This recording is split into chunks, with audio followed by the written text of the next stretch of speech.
Let's dive into the story of a mighty man named Naaman, who got healed by simple act of obedience. He was a hero to his nation, feared by his enemies, and honored by kings. He commanded vast armies, and victory followed him wherever he went. Naaman, commander of the army of Aram. But beneath the polished armor, behind the medals and the respect, Naaman was hiding a devastating secret: leprosy. Naaman had leprosy. A mighty warrior was brought to his knees, and how he discovered that true healing comes not from power or pride, but from a place he least expected. In the grand palace of Aram, Naaman was celebrated.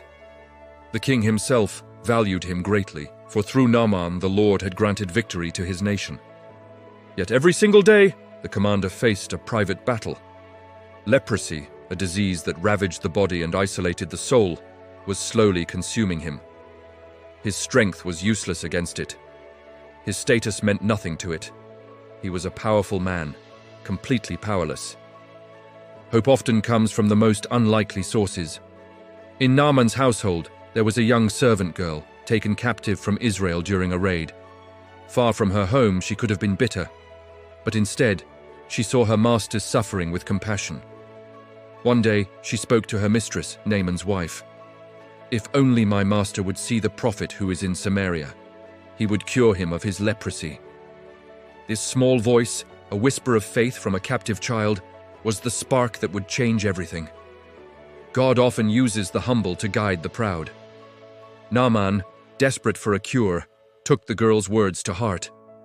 He went to the king of Aram, who gave him a letter to present to the king of Israel.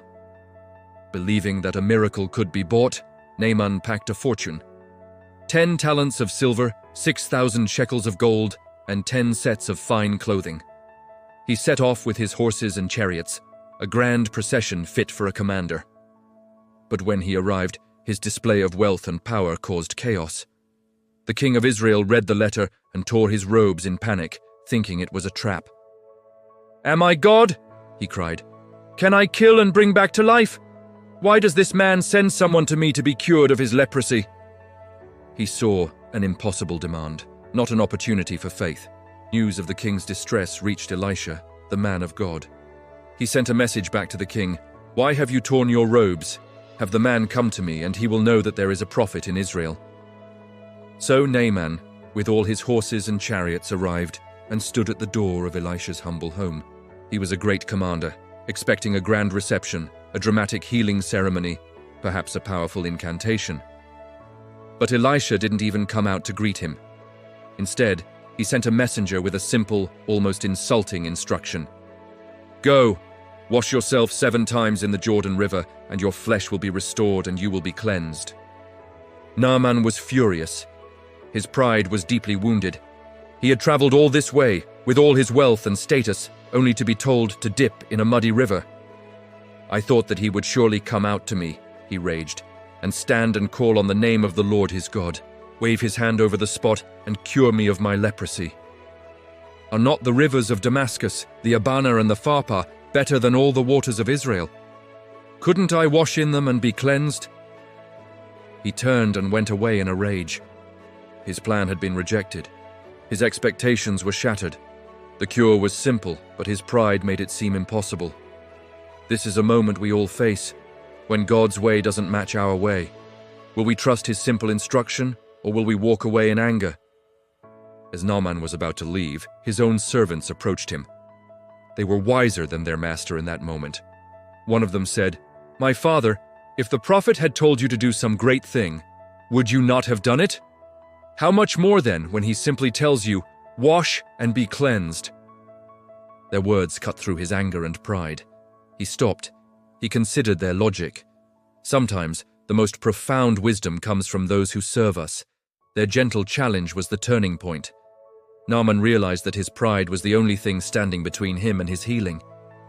He had to choose, his way or God's way. So, he humbled himself. He went down to the muddy Jordan River. He stepped into the water, just as the man of God had told him. He dipped himself once. Nothing. Twice. Still nothing. 3 times. 4. 5. 6.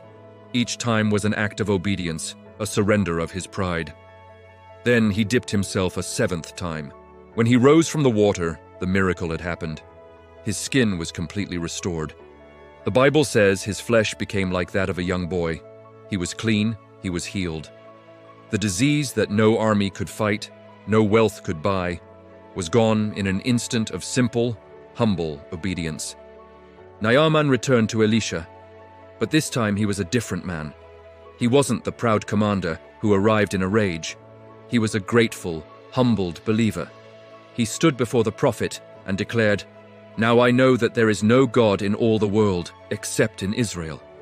He offered gifts, but Elisha refused, showing that God's grace cannot be purchased. Then Naaman arrived, seeking a cure for his skin, but he left with a cure for his soul. He learned that God's power flows not through our strength, our status, or our pride, but through our willingness to obey.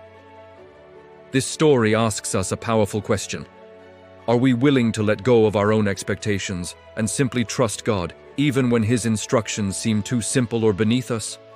Thanks for watching. If this story moved you, please subscribe and join us for more powerful stories from the Bible that can truly change our hearts and lives.